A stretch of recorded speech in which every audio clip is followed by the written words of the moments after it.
Ben, en fait, c'est une excellente question.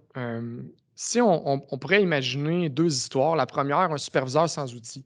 Donc le superviseur, sans outils, il y a aucune façon d'anticiper des problèmes. Donc il est là avec un extincteur, puis le feu prend, il vient l'éteindre. Donc c'est vraiment une analogie, mais qui est assez représentative de ce que les gens vivent. Hem Un superviseur qui a pas d'outils va tout simplement passer, d'un problème à l'autre toute sa journée. Il va se faire organiser. Il sera pas organisé, il va se faire organiser. Ça fait des gens qui voient jamais la lumière au bout du tunnel, OK?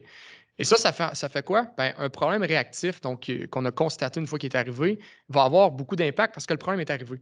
Donc la machine a fait de la non-qualité, on a manqué de matières premières, l'employé s'est blessé, on a travaillé sa mauvaise priorité. Ces éléments-là ont de l'impact. C'est ça qui crée du bruit dans notre processus de production.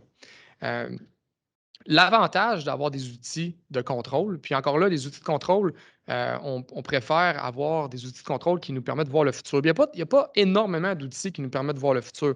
La tournée de plancher est un de ces outils-là. La tournée de plancher, si on en fait 4 par jour dans une journée de 8 heures, ben, ça nous laisse 2 heures entre nos tournées de plancher. Donc là, l'unique but de la tournée de plancher est de voir au bon déroulement des opérations des 2 prochaines heures. Donc les questions vont être en conséquence.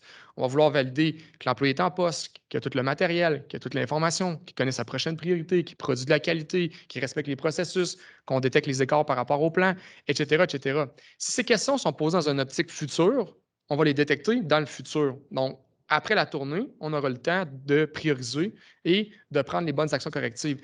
Et là, ça change complètement la dynamique. Le problème n'est pas arrivé encore. Donc, on a le temps de prioriser quel problème on adresse. Le problème n'aura pas le même type d'impact non plus. La machine n'est peut-être pas arrêtée.